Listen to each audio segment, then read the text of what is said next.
Hello. Welcome to my channel Touching Stories. You're about to hear an amazing story about love and unexpected decisions. Enjoy watching. The only thing you're interested in is my money. Steve threw angrily. He was standing in a nice suit in the hallway of their shared apartment. Ashley looked out the bedroom door. She had already had time to dress up in her wedding dress, but was still without her hair and makeup. The masters in charge of those elements and looks were due to arrive any minute now. The young people had been arguing sluggishly for an hour. Neither of them really remembered what had started the quarrel. Probably, as usual, with some insignificant nonsense, which developed into an exchange of accumulated grievances. With each passing minute, the situation became more and more heated. But after Steve's phrase, something subtly changed. They were the kind of fateful words that should never be uttered in the first place. There was an ominous silence for a few moments. Ashley's face showed first astonishment and then a look of intense contempt. Or maybe it's just that you can't offer anything but them. Finally, she answered. Then she turned and the door slammed shut with a bang. There was some busy rustling in the bedroom, and then a girl's voice sang something fast and probably on the phone. Steve couldn't make out the words, partly because of the anger and his own thoughts, partly because the apartment was well soundproofed. Finally, there was silence. A few seconds later, the door swung open, and Ashley, already in plain jeans and a t-shirt, appeared on the doorstep with a suitcase in her hand. "I don't think you should marry such a mercenary person," she said to the dazed groom. "Don't worry about the makeup artist and the hairdresser. I've canceled them, and I've transferred them, and I've transferred the money for the inconvenience." With a quick step, she crossed the corridor, opened the second door, and, neglecting the elevator, ran down the stairs while Steve stood paralyzed for a long time, aiming, unseeingly, at the common entryway. Ashley and Steve's relationship had always been complicated. He was the typical son of rich parents. Not that he was bad, just a little irresponsible, used to being able to get whatever he wanted. The only question was price. He was guided by the same principle when he fell in love, showering his girlfriend with expensive things, inviting her to the most fashionable restaurants, presenting her with fancy bouquets. As Ashley said, boring, trite, ridiculous. She didn't respond to all that standard courtship. She wasn't from a poor family herself, even if she wasn't as rich as Steve, so it was hard to surprise her with money. She didn't accept gifts, and she sent the ones she sent by courier back. And then the guy had to get more creative. He came up with completely unbelievable dating schemes, each time getting less and less realistic, and proudly voiced them to Ashley. She still refused, but seemed to warm up to the hapless cavalier. After a while, she even started laughing at another fantasy story, disguised by Steve as an invitation to go for a walk. I was a little nervous, but I was not sure how I was going to get out of the house, and I was not sure how I was going to get out of it. Behind each bush were bandits or wild animals, from which he vowed to protect his lady of the heart. And at the end of the story, they were sure to have dinner, say, on a submarine or a spaceship or in a magical land where they would get through a portal at the end of the alley. Ashley found these stories incredibly hilarious, which is what Steve ultimately wanted to accomplish. As time went on, she became more and more involved in this game. Now no longer just enjoying the stories, but directly participating in the creation. And then communication, quietly but inevitably, began to turn to more serious topics. With each conversation within the walls of the university, they got to know each other better, began to share their joys and achievements, their worries and fears, tell something about their lives. Of course, soon the first real date also happened. Steve tried to make it not a banal dinner at a restaurant, and turned into an adventure, at least remotely resembling the ones they came up with together. Hired entertainers who popped out in some bizarre costumes from the bushes, scaring Ashley on the way, and then staged a kidnapping and a happy rescue. And the dinner itself took place really on a submarine. The girl was thrilled, and the first 6 months of their relationship went just that much fun and romance. They consisted of constant banter with each other, the same terrific dates, and making up stories together. But it is clear that this alone will not last long. For a long and strong relationship, you need something else. So there were quarrels and scandals. They flared up suddenly, on the spot, for no apparent reason, but heated up. Sometimes the clarification of their relationship lasted a few tedious hours, after which the young people could not talk to each other for weeks. Most often, Steve could not stand it and came to make up with flowers, gifts, and apologies. Everything as it should be, and it did not even matter who started the quarrel. Although, to be fair, it is worth saying that he was often the culprit too.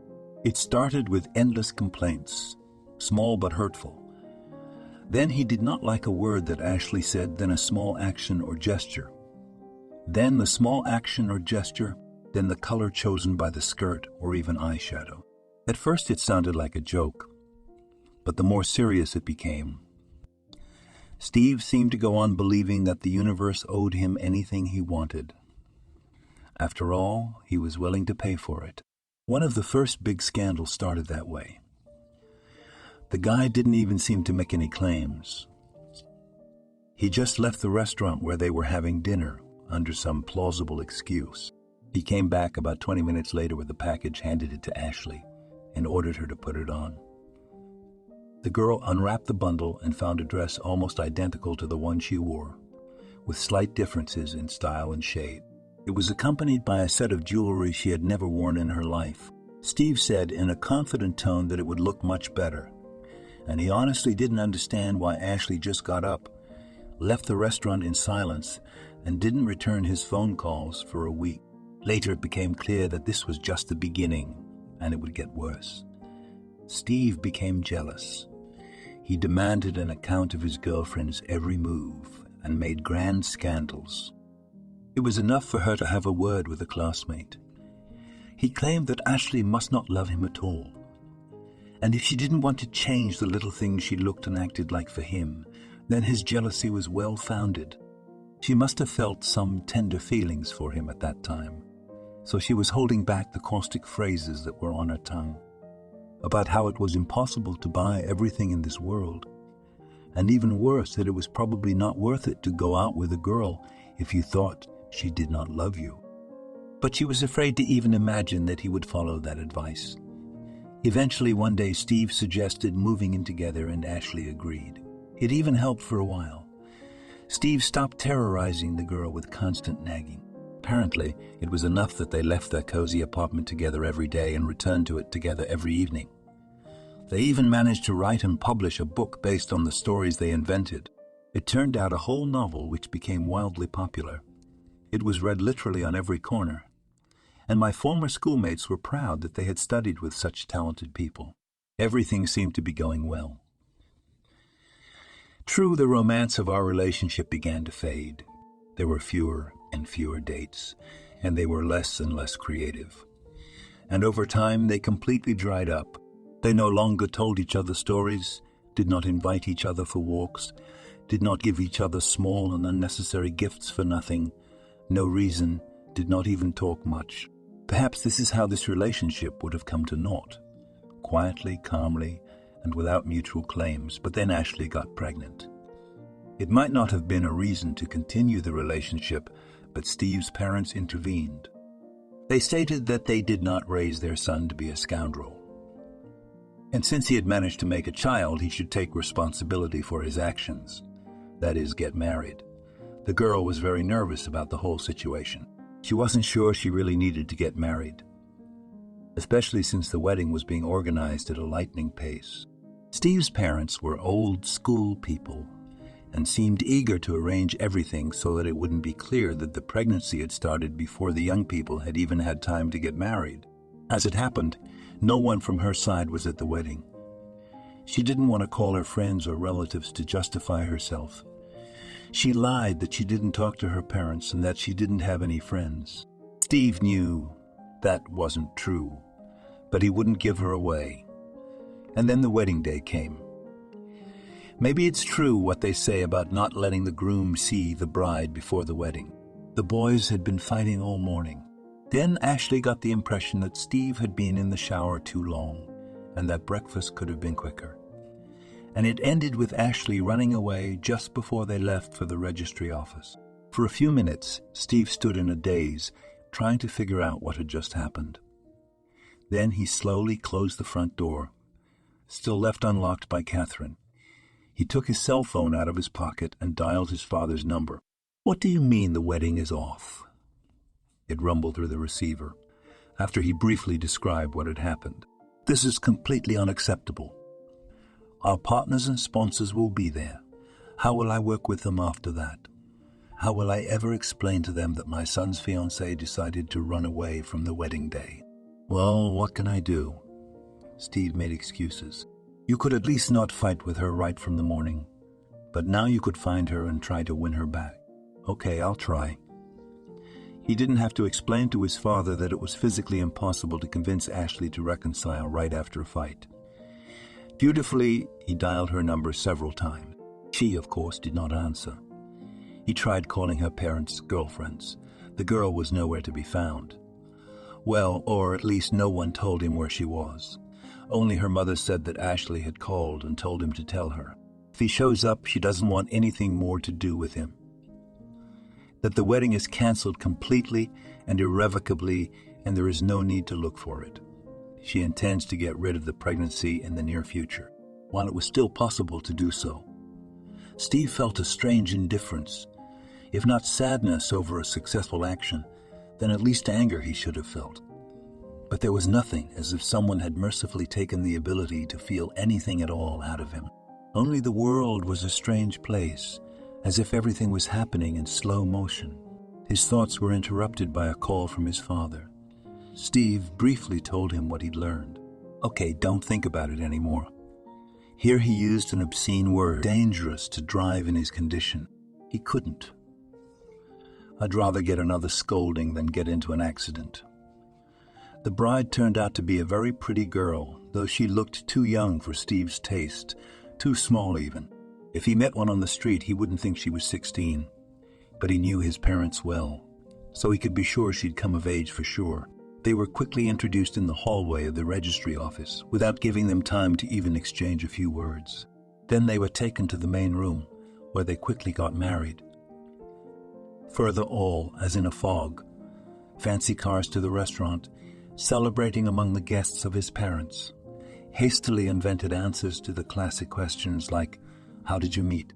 And as the apogee of all this madness, an awkward kiss in front of the guests, in which each of the newlyweds actively tried not to take any part. And then the worst part.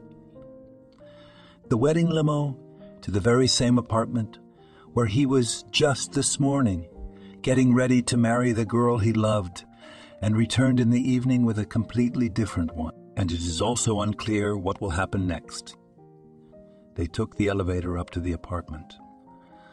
The girl, her name was Catherine, was awkwardly shifting from foot to foot on the threshold. "Okay," said Steve firmly.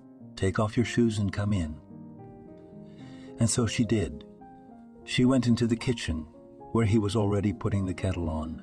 She sat awkwardly on the edge of a chair near the dining table. "Oh, you must be terribly uncomfortable in that dress," Steve suddenly realized. Wait a minute. He was sure that all of Ashley's clothes wouldn't fit in one small suitcase. And sure enough, there were plenty of outfits of all kinds in the closet, including a new one he'd given her as a gift and had never worn. That was the outfit he'd chosen. Simple. Long house pants and a funny t-shirt with a picture of baby pandas playing. Back in the kitchen, he held it out to Catherine. "Is it hers?" It seemed to be almost the first words he'd heard her say all day today. "Conditionally," he replied. "Never even put it on once. Don't worry about it." A few minutes later, the girl returned to the kitchen. Steve was just pouring freshly brewed tea into mugs. "So tell me," he said without taking his eyes off his work, "what exactly did you arrange with my parents?" She took the mug and squeezed it in her hands, quiet for a while, gathering her thoughts. Then she looked up and answered, "We have to live as spouses in the same apartment for a year. Sometimes appear at some official events of their firm as a couple. After that, we can divorce quietly.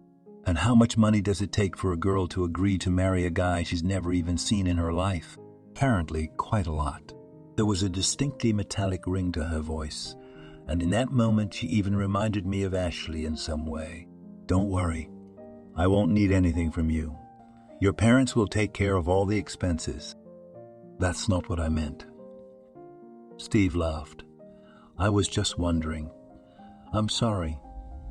Sometimes I'm terrible at articulating my thoughts. That's all right, answered Catherine.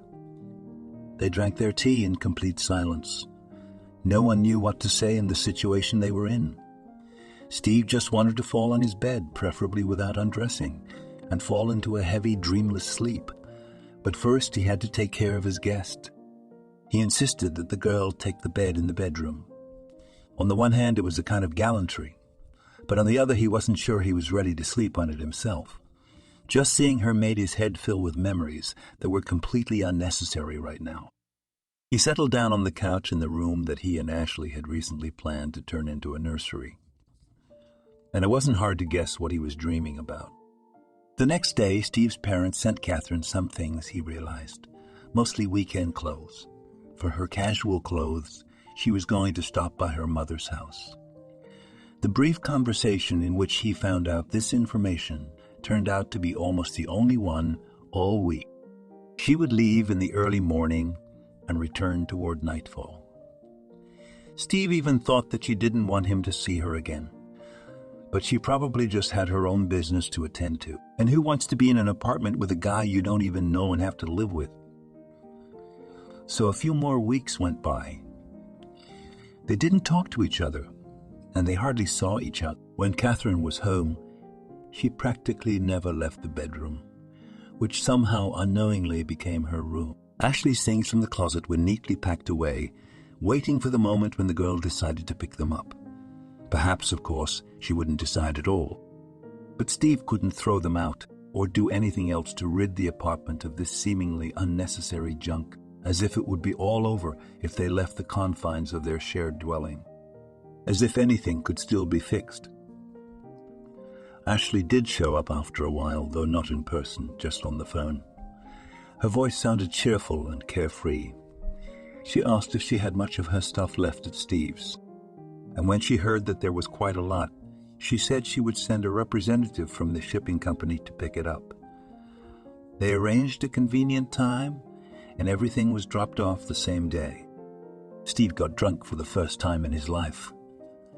He just sat in the kitchen and drank expensive cognac, shot after shot, like the cheapest vodka. He couldn't taste anything but the acrid smell of alcohol. But he didn't care. Somewhere he had heard that it helped. But to find out that it was not true, he was to find out by his own bitter experience. Catherine, as usual, returned late at night and found him in a completely insane state.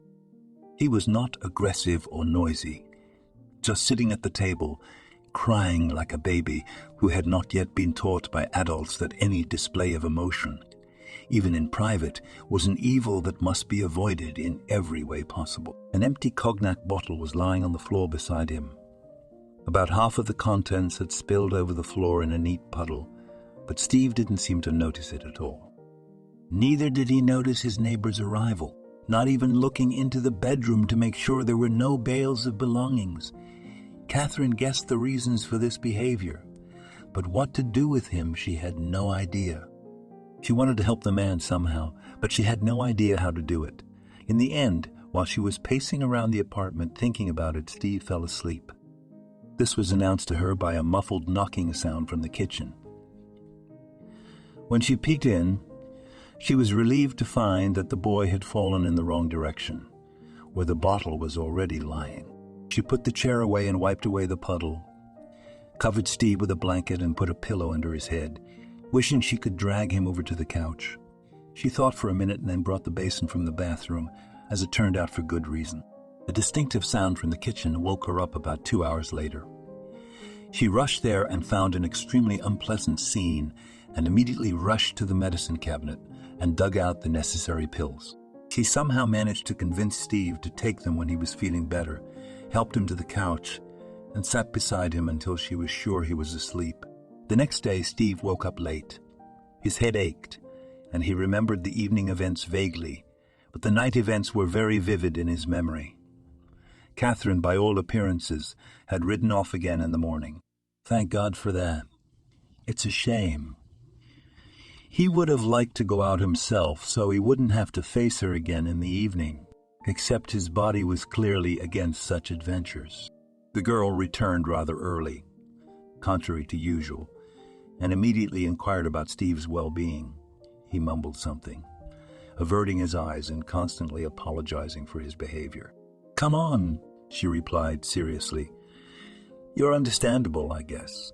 Well, I mean, I can understand the grief of a man who was dumped by a girl. But is it worth getting killed over someone who cowardly ran away on their wedding day?" And that's when Steve burst out. He didn't know what was driving him to such revelations. Maybe he just needed to get it out.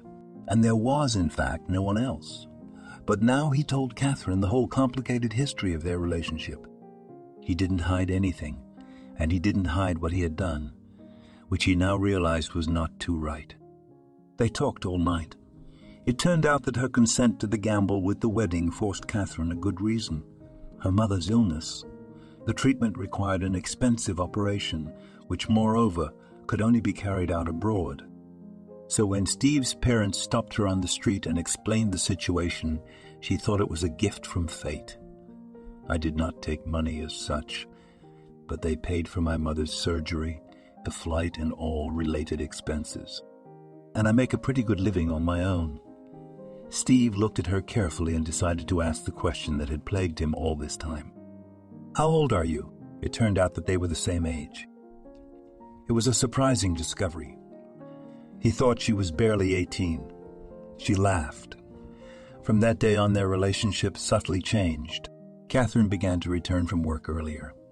By her own admission, she used to be embarrassed to be in the apartment. But after what had happened, that would have been pretty silly. Suddenly, they had many common interests. Evenings flew by unnoticed while they were having a hot talk, watching a movie, or playing a game together. Then it turned out that they had the same creative approach to cooking, and they started doing that together too. And then one day Steve invited her for a walk in the park together, quiet and peaceful without any adventures. And for the first time in a long time, he decided to tell a simple story with a simple plot. It turned out that Catherine was quite capable of picking up the game too. She was able to do it in her own way, not like Ashley, but no less well. Every day they spent more and more time together, finding more and more common ground. It was amazing. And just a couple of months ago, neither of them could have imagined that they could have anything in common. It was time for the first fundraiser, hosted by Steve's parents, where the newlyweds were sure to attend. The event turned out to be, as you might expect, quite boring. However, this did not disturb the boys, who seemed to be occupied exclusively with each other. Catherine, in her evening dress and appropriate makeup, no longer looked like a teenage girl. Now Steve saw before him a quite grown-up woman, and not just pretty, as he judged her at first sight. No, she was fantastically beautiful. Or maybe it wasn't the outfit. Was it the way his view of her had changed? People came up to them. Some vaguely familiar or unfamiliar greeted them at all. Asked about mundane trivia. Several times someone came up to get Steve's autograph. They recognized him not only as the son of his parents, but also as a famous writer. That fact surprised Catherine, who hadn't read books of that genre her husband had written. They had never talked about it. On the other hand, knowing his talent and storytelling, one could assume something like that. She promised herself she would study Steve's work. When all the proper formalities were observed, they were finally released, and like two schoolchildren escaping from parental custody, all night they strolled through the city just in evening clothes, not paying attention to the directed at them look, sometimes interested, and sometimes contemptuous. In fact, they paid no attention to anything at all except each other. Steve saw Catherine in a new light today. So too, she looked at him with different eyes. It was a strange, exciting sensation. To each of them it seemed like something they had never experienced before. At dawn, they were sitting on the bench near the fountain, talking quietly about something. At one point, Steve reached out to fix and dislodge a lock of her hair. They didn't know how it happened, but a moment later their lips joined in a passionate kiss. A first, a real one. It wasn't like the first kiss was the ugly thing that needed to be displayed at the wedding. It was a different kind of sincere. Several months passed like that. Their feelings for each other seemed to grow stronger every day. Often they laughed and wondered how much fun they would have answering children's questions like, "Mom, how did you and Dad meet?" They had little doubt that they would eventually become a real family. One evening they decided to have dinner at a real family. One evening they decided to have dinner at a restaurant. Conversation, unaware of anything around them. They were making up a new story to form the basis of a book. This time the genre was set by Catherine, who preferred melodramas and love, novels and love novels. And the atmosphere was favorable. They got into a little argument whether the plot should use their own story of acquaintance. Catherine insisted that it was a very good idea, interesting and quite original. It would have been very difficult to come up with such a thing. And life itself throws up some terrific plots, so it's a shame not to take advantage of them. Steve generally had no objection to these arguments, but he feared his parents might not like it. Little did they know what kind of rumors would spread after this book came out. God forbid someone should think that it was based on a true story. And not someone else's, but theirs. It's an embarrassment to a good family. Catherine laughed out loud when he portrayed his father's way of speaking in long, pompous sentences in a very believable way. But still she stood her ground. We'll come to some sort of arrangement with the parents. And will they read this kind of literature? It's beneath their dignity. Unfortunately, they will. Since I had a hand in it. And by the way, you are right about dignity. They won't hesitate to tell me that their son shouldn't write this kind of pulp fiction. Maybe we could use pseudonyms. Put out under a fake name, or even one name. Yeah, that would be fun. But then where's the guarantee that these are masterpieces of world literature? Will anyone read them? The discussion has been going on for hours in this fashion. They could not come to any kind of compromise, but they enjoyed the process itself. They both knew that in the end a solution would be found to satisfy both Steve and Catherine. So without quarrels or any resentment, they paid for dinner and quietly drove home. Neither of them noticed that a figure sitting at a corner table, hidden in the shade of a tall ficus, was watching them intently. As soon as the couple left the room, she too hurried to pay. She got up from her seat and hurried out of the restaurant, not even finishing what was on her plate. A few days later, when Catherine had already left for work, and Steve was just thinking that it would be a good idea to take over the editing of an old manuscript, his cell phone rang. Already from the first notes of the melody, he felt a strange mixture of emotions. He hadn't heard the track for a long time. He didn't understand it himself, and it was on the phone for only one contact. He struggled to find his smartphone in his backpack pocket and looked at the screen. It wasn't some software glitch that caused the phone to play an almost forgotten tune or accidentally flip it to a call from another contact. Steve hesitated. He wasn't sure he wanted to pick up the phone, moreover that he should. However, the machine wouldn't stop ringing. When one call automatically disconnected, it was followed by a second. On the third, he had already picked up the phone. "Hello, Ashley." "Hi. I take it you're not happy to see me. Let's just say, I'm kind of confused. I haven't heard from you. What is it now, 8 months?" Already Ashley stretched out. "I thought it wasn't that long to get over me. And how quickly you managed to find a replacement for me and even marry her, judging by the rings. Have you seen us somewhere?" Steve was wary. "And you live in the same apartment?" Surprisingly, Ashley continued. "What do you want?" "We need to meet. We have to talk." "I don't want to see you," Steve cut me off. "Tell me right now." "You can't do it right now. It's not for phone conversations." "Please, Steve." "Well, okay," he agreed. Where? When? She claimed it was urgent.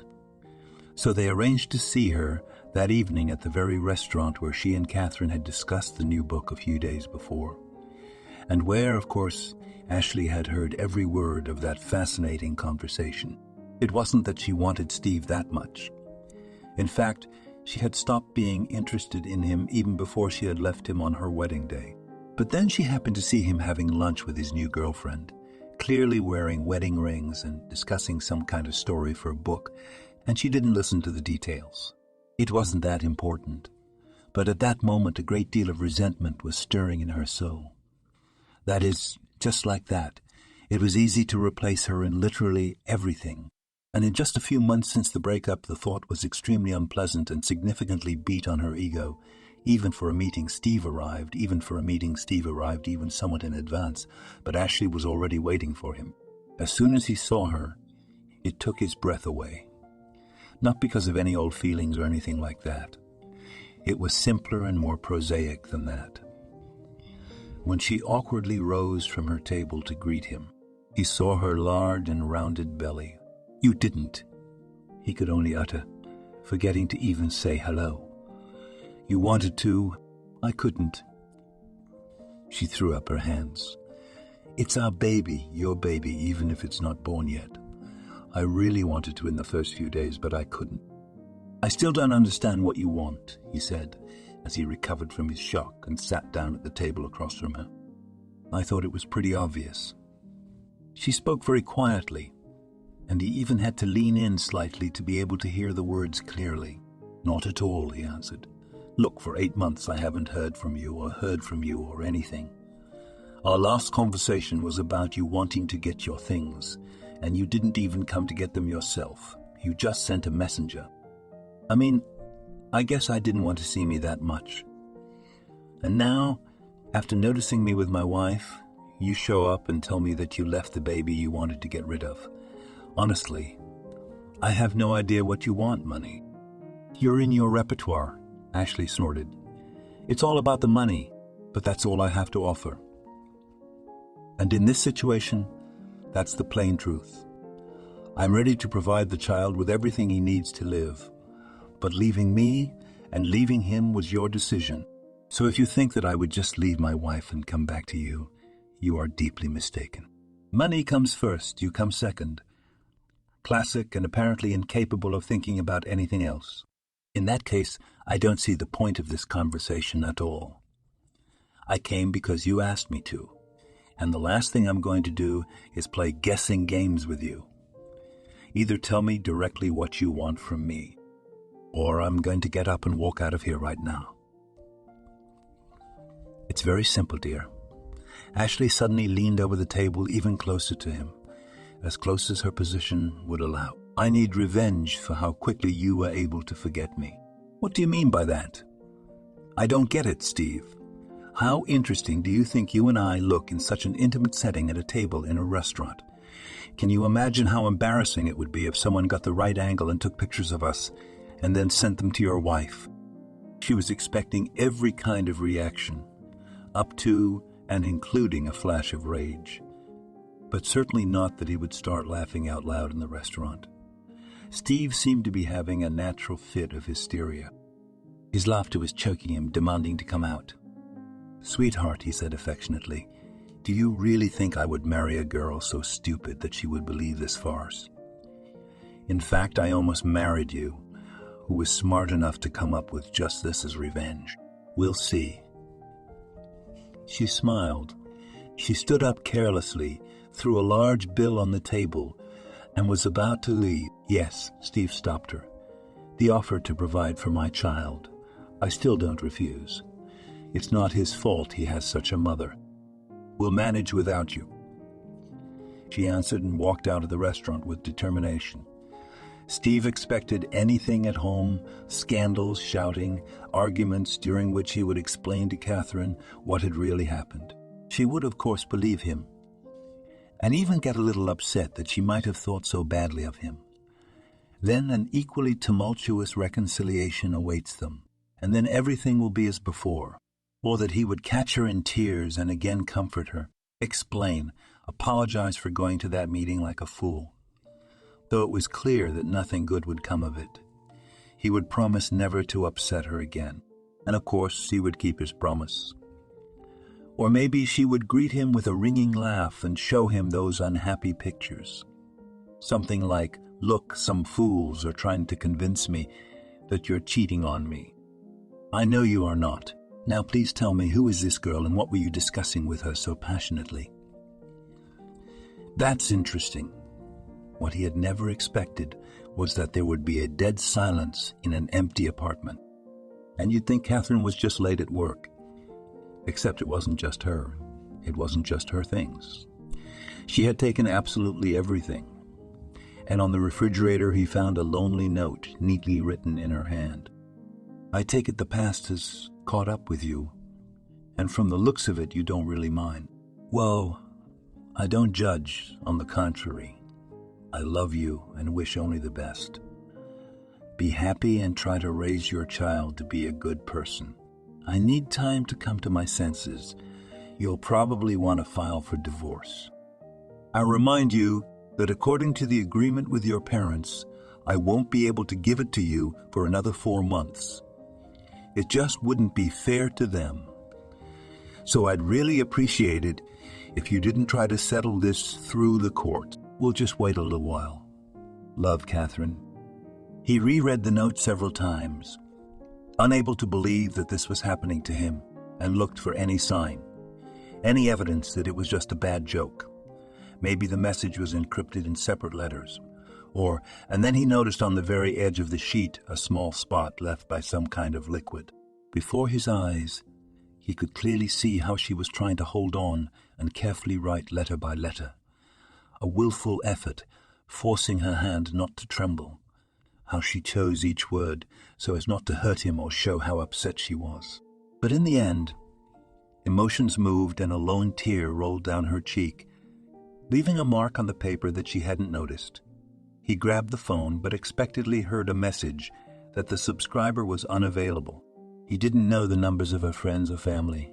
They had been so busy with each other the past few months that they hadn't found time to get to know each other like this. They thought they'd have time. They still had a long life together. All night long he rushed about the apartment trying to think of some plan to catch even the slightest thread that could lead him to Catherine. He had no doubt that it was worth it for them to see each other and talk. She would understand and believe his version of what had happened. Except he had no idea how to find her.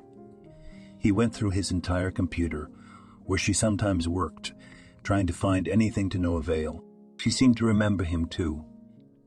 Before she left, all of her files had been cleaned out, and the browser she used had been deleted altogether.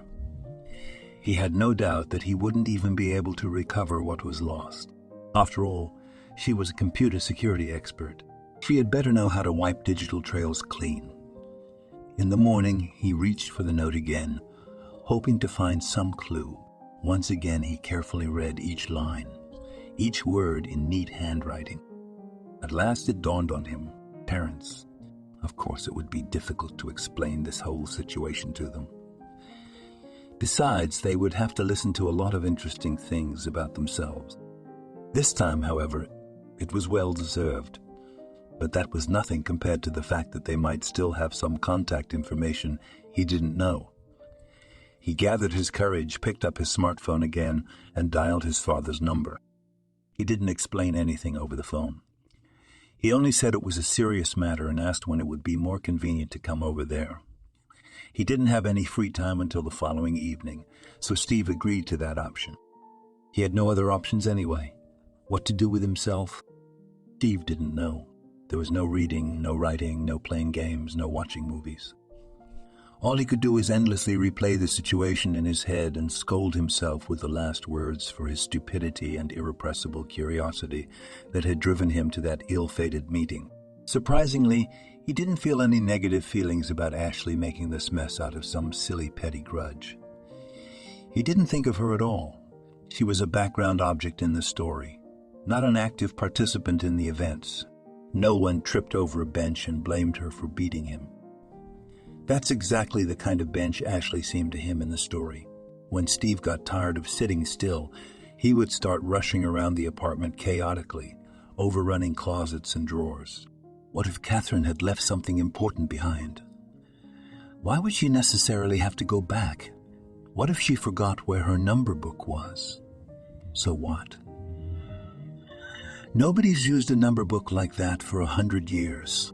But after all, it could be that yes, she did like to write on paper. But of course, nothing like that could be found. He convinced himself that he just had to wait a little longer.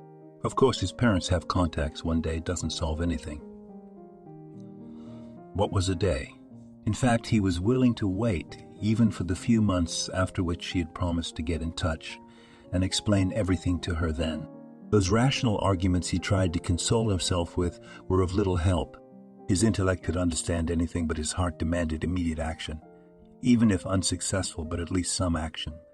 Just not to sit in one place, not to add his feelings of guilt to the fact that he did nothing to improve the situation. The salvation from this throwing was the nakedness and fatigue. No wonder, since he hadn't slept in over 24 hours. Back on the couch, curled up, he dozed off. He woke up from the fact that someone was gently covering him with a blanket, opened his eyes, and could not believe it.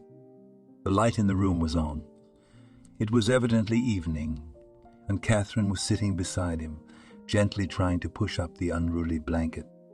"Catherine," he reached out his hand to her, but immediately yanked it away, as if he were afraid of frightening her. "I really am awake. You can be sure you are." She smiled. "Did someone tell you that you got it wrong?" He couldn't find the right words. "You wouldn't believe it," and she began her story. It was really hard to believe, but she had no reason to lie either, so Steve just listened without expressing any doubt or surprise. In fact, what difference did it make exactly how this miracle happened?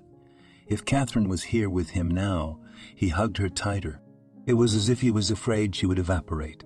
The message with those very pictures came to Catherine at work, but she was too busy to look at it at once. Then she forgot and opened it at home. And for a few minutes, she just looked at the pictures, not even realizing what was going on and who was in them. At first she thought it was an unfortunate mistake, and the message was not meant for her at all. But when the first shock had passed, she realized that her eyes did not deceive her. The image was clearly Steve. He was sitting in a familiar restaurant with some woman, with a rounded belly which was impossible not to notice. And it would have been fine if he was just sitting there. I don't know. But their faces were so close to each other, you couldn't really see their expressions. But Catherine had an imagination rich enough to paint all the details of the scene. It was really skillfully filmed. From this angle, it was as if there was a lively conversation going on at the table. It seemed as if the people sitting there were kissing or whispering sweet nothings in each other's ears because of the girl's long, loose hair, which obscured the view. It was hard to see, but the situation certainly looked intimate. Worst of all, the photo was carefully dated, leaving no doubt that it wasn't even something from the distant past. This was happening today at practically the same moment she was looking at the images sent in. Her phone fell out of her hands. Tears came to her eyes, and she noticed her pregnant belly, which was the last straw. She compiled the facts and guessed who this stranger could be. And then her brain helpfully built up the rest. Most likely, if any other girl had been in the picture, she would have thought nothing of it, or rather maybe she would have, but she definitely would not have jumped to conclusions. And she would have talked to Steve directly before taking any action. But here, the picture was too clear, leaving no room for any doubt that she had arrived in the suitcase with all her belongings, leaving only the outfits given by Steve's parents, because she didn't consider them fully hers. There wasn't much else, but she carefully checked to make sure she hadn't forgotten something. Then she turned on the computer and downloaded all the files she could think of to the flash drive, then erased any trace of her having ever used it. It was hard to say for what purpose. There wasn't anything she wanted to hide, and she hardly thought Steve would be looking for it. It just seemed right to her. Finally, she sat down to write a farewell note. She thought it was important to explain her departure and to remind Steve of her obligations, but she'd forgotten that the agreement included living in the same apartment, and it was hard to imagine how to do that in that situation. She rewrote the note several times. She was not happy with the text, or extra tears dripped on the paper, or her handwriting was not smooth enough. The last one wasn't ideal, but she couldn't do it anymore. Besides, Steve could come back at any minute. Maybe subconsciously, she even hoped to meet him. She spent the night at a friend's house, having warned her mother that her phone would be temporarily unavailable, but she didn't explain the details.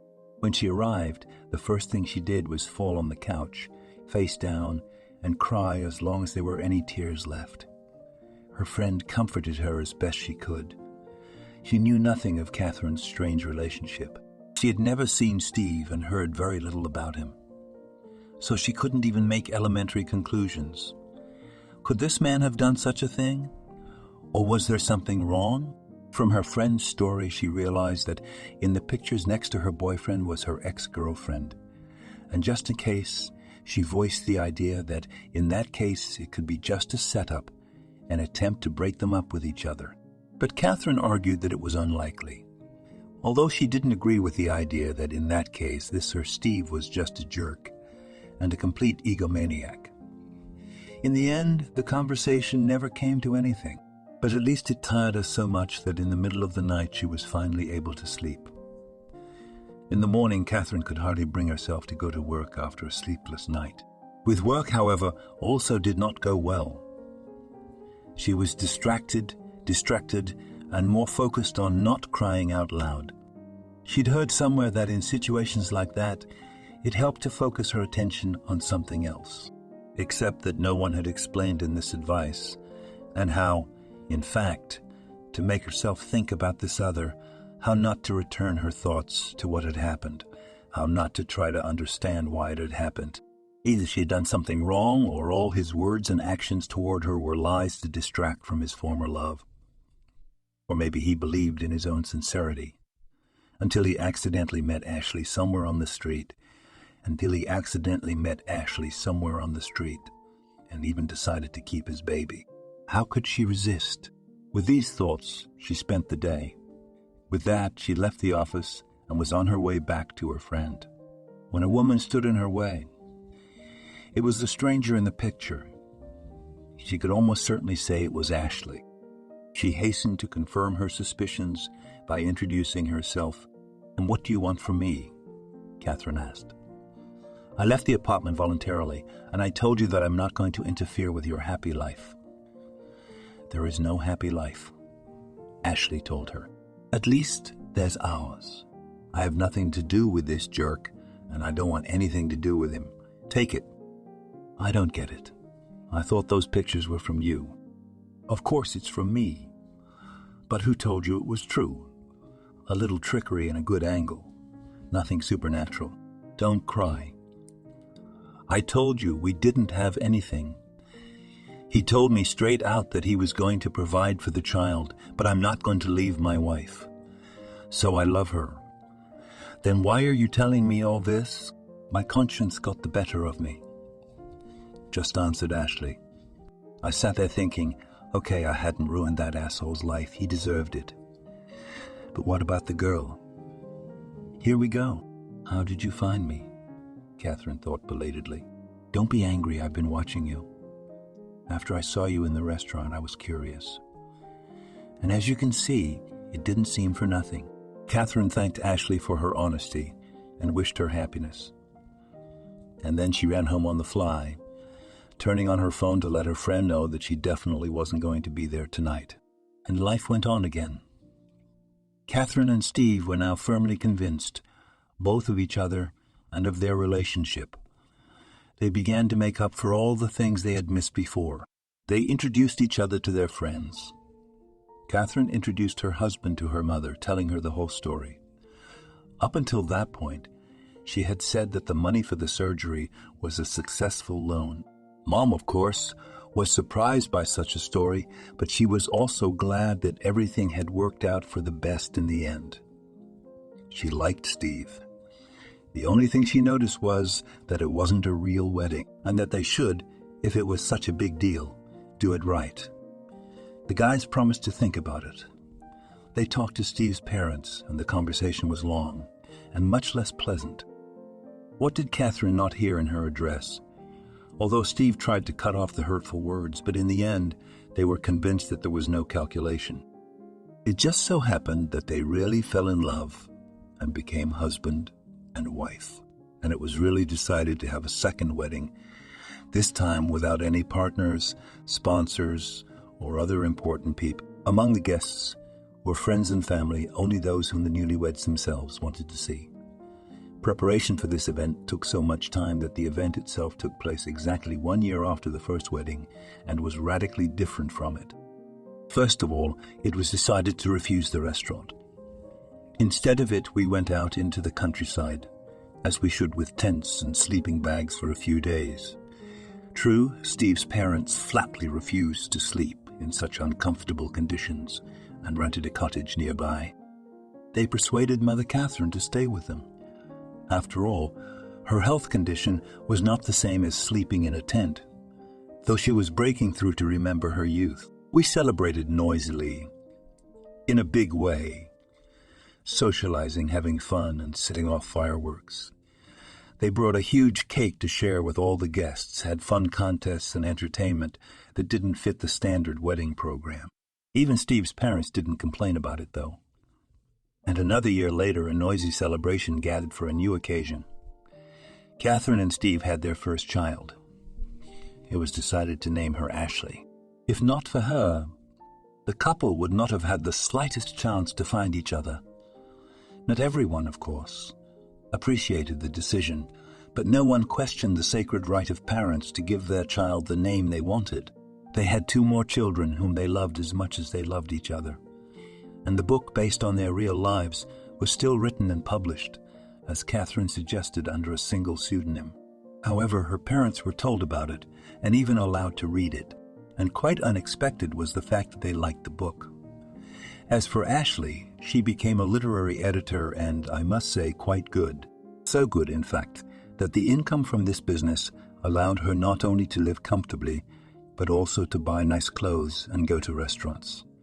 It was at this point that her fate crossed paths for the second time with Catherine and Steve. She hadn't shown herself to be the most honest person at the time, but it's human nature to change. And her resentment was also partly understandable. Besides, she had corrected a foolishness of her own, which she had been driven to do by anger, pride, and one must admit, jealousy. After she met Catherine from work and told her the truth, Ashley decided she wanted nothing more to do with her town. She bought herself a cozy house by the sea, the blessing of being able to work at all from anywhere. There she spent the last month of her pregnancy. There was a good hospital in a nearby town where she gave birth to twins, a boy, Steve, and a girl, Catherine. She turned out to be a good mother. The children lived well and did not know the need for anything. In addition, Ashley also made sure that they grow up to be better than their mother. When it was time for them to leave for school, Ashley regretfully gave up her comfortable cottage for a long time and went into town. There she got them settled, not without Steve's help, into one of the most prestigious schools. On vacations, they returned to their beloved sea. Once they even visited Steve with Catherine and their 3 children. None of them held a grudge against each other, but they all felt uncomfortable and friendly and decided they did not want to repeat the experience.